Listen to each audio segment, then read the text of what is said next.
Hello అండి, అందరికీ నమస్తే. ఈరోజు మన ఛానల్లో కారంగా గవ్వలు అనేవి ఏ విధంగా చేసుకోవాలో చూద్దాము. ఒక మిక్సింగ్ బౌల్ తీసుకోవాలి. అందులో 1 కప్పు వరకు మైదా పిండి వేసుకున్నాను.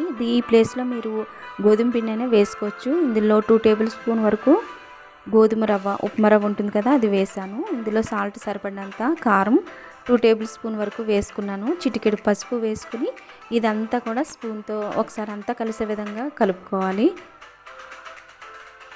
ఈ విధంగా కలుపుకున్న తర్వాత ఇప్పుడు ఆయిల్ కానీ నెయ్యి కానీ ఒకసారి బాగా మరిగించి 4 టేబుల్ స్పూన్ వరకు ఇందులో వేసుకోవాలి.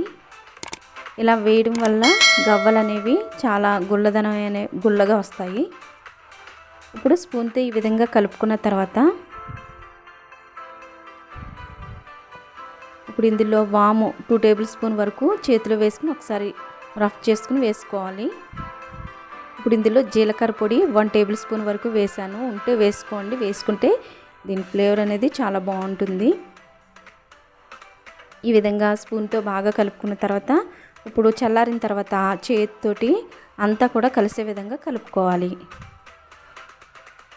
ఈ విధంగా కలుపుకున్న తర్వాత వాటర్ అనేవి దీనికి అన్నీ ఒక్కసారి కాకుండా కొద్దిగా కలుపుకుని పోసుకోవాలి. చపాతీ ముద్దలాగా చేసుకోవాలి.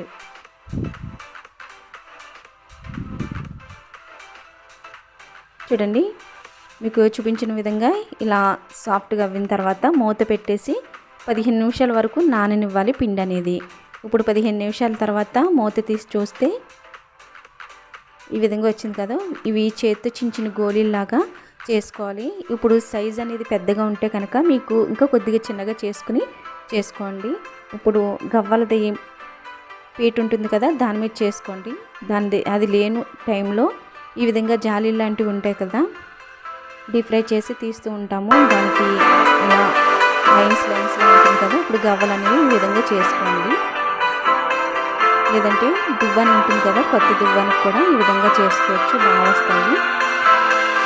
ఈ విధంగా అన్నీ కూడా చూడండి గవ్వల్లాగా మార్కొని బాగా పడింది కదా. డిజైన్ అది కూడా చాలా బాగా వచ్చింది. ఈ విధంగా అన్నీ చేసుకున్న తర్వాత డీప్ ఫ్రైకి ఆయిల్ హీట్ చేద్దాం. ఇప్పుడు స్టవ్ అంటించి బాండి పెట్టి డీప్ ఫ్రైకి సరిపడా ఆయిల్ హీట్ అయిన తర్వాత గవ్వలు అనేవి వేసేసుకుని 2 వైపులా కూడా బాగా వేగే విధంగా కలుపుకున్న తర్వాత తీసేసుకున్నాము. చూడండి ఈ విధంగా వచ్చింది. ఇలాగే అన్నీ కూడా వేసేసుకుని ఒక బౌల్లోకి తీసుకుని 2 టేబుల్ స్పూన్ వరకు కారం అనేది యాడ్ చేసి వేడి మీద ఉన్నప్పుడు ఇలాగా ఒకసారి అంతా కలిసే విధంగా అనుకుంటే కనుక మనకి కారం అనేది అన్నిటికీ కూడా బాగా అంటుకుంటుంది. ఈ విధంగా చేసుకుంటామండి. ఈ వీడియో కనుక మీకు నచ్చినట్లయితే షేర్ చేయండి, లైక్ చేయండి, సబ్స్క్రైబ్ చేయడం మాత్రం మర్చిపోతే బెల్ ఐకాన్ క్లిక్ చేయండి.